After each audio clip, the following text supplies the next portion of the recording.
আসসালামু আলাইকুম। রেনবেলফিনের পক্ষ থেকে সবাইকে স্বাগতম জানাই। তো শীত তো অনেক পড়ে গেছে। তো পানি আমরা কীভাবে চেঞ্জ করি, আমরা কি পানি ইউজ করি, আমাদের পানি কেন এত ক্লিন থাকে, যেমন আপনারা দেখতে পাচ্ছেন কেন এত ক্লিন থাকে, এটা নিয়ে আপনারা অনেকেই অনেক প্রশ্ন করেন। সেটা আপনারা অনেকে মেসেজেও বলেন, আপনারা সামনাসামনি জিজ্ঞাসা করেন। তো তার জন্য এই ভিডিওটা করা। অনেকে বলে আমরা কেনা পানি ইউজ করি কিনা, না আমরা কেনা পানি একটুও কখনোই আমরা ইউজ করি না। তো সেটা আমরা দেখাবো। ওটা হচ্ছে গতকালকে চেঞ্জ করছি এবং আজকে পানিটা আপনারা দেখতে পারেন এখানে কতটা ক্লিন, সেটা আপনারা দেখতে পারেন। তো কীভাবে চেঞ্জ করি, কোন পানি আমরা ইউজ করি, সেটাও আমি আপনাদের দেখাবো। আপনারা সাপ্লাইয়ের পানি এবং ডিপ টিউবওয়েলের পানি হচ্ছে আপনারা খুব ইজিলি আপনারা ইউজ করতে পারেন, এটা নিয়ে কোনো সমস্যা নেই।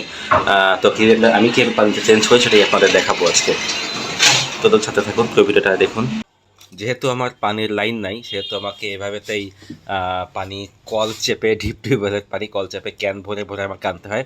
পানির লাইন থাকলে খুবই ইজি হতো, এভাবে পানি ক্যান ভরে তারপর রিক্সায় উঠায়, তারপর দোকানে নিয়ে আসি।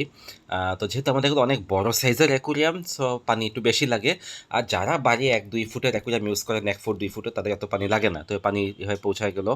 তো দেখতে পাচ্ছেন আমরা হচ্ছে পানিটা বের করতেছি, পানিটা পুরান পানিটা চেঞ্জ করতেছি। উপরের পানিটা আগেই চেঞ্জ করছি, আর নিচের পানিটা হচ্ছে আমরা এখন চেঞ্জ করতেছি, নিচে ফেলতেছি আর কি। প্রথমে এই পাইপগুলাও পেয়ে যাবেন আমাদের কাছে। তো দেখতে পাচ্ছেন যে পানিগুলা অনেকটা খালি হয়ে গেছে।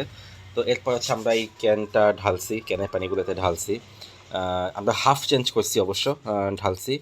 ঢালার পরে তারপরে হচ্ছে এখন দেখেন পানিগুলো কিন্তু একটু ঘোলা আছে, বাট আপনারা একদম শুতে ছবিগুলো দেখছেন, ওগুলো কিন্তু গতকালকের পানি অনেক পরিষ্কার। তো এত কষ্ট কিন্তু আপনাদের জন্য, যাতে আপনাদের বেস্ট কোয়ালিটির মাছটা উপহার দিতে পারি। তো গতকালকে পানি চেঞ্জ করলাম, আর আজকে পানিগুলো একদমই ফুল ক্লিয়ার, দেখতে পারেন একদম ক্রিস্টাল ক্লিয়ার পানিগুলা দেখতে পারেন। তো এটাই হচ্ছে আমরা মুভিটা আপনাদের দেখালাম যে আমরা কী পানি ইউজ করি, তারপর কীভাবে চেঞ্জ করি।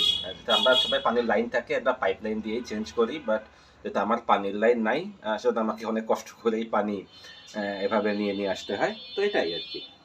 তো ভালো থাকবেন, সুস্থ থাকবেন, সাথে থাকবেন। ধন্যবাদ। আসসালামু আলাইকুম।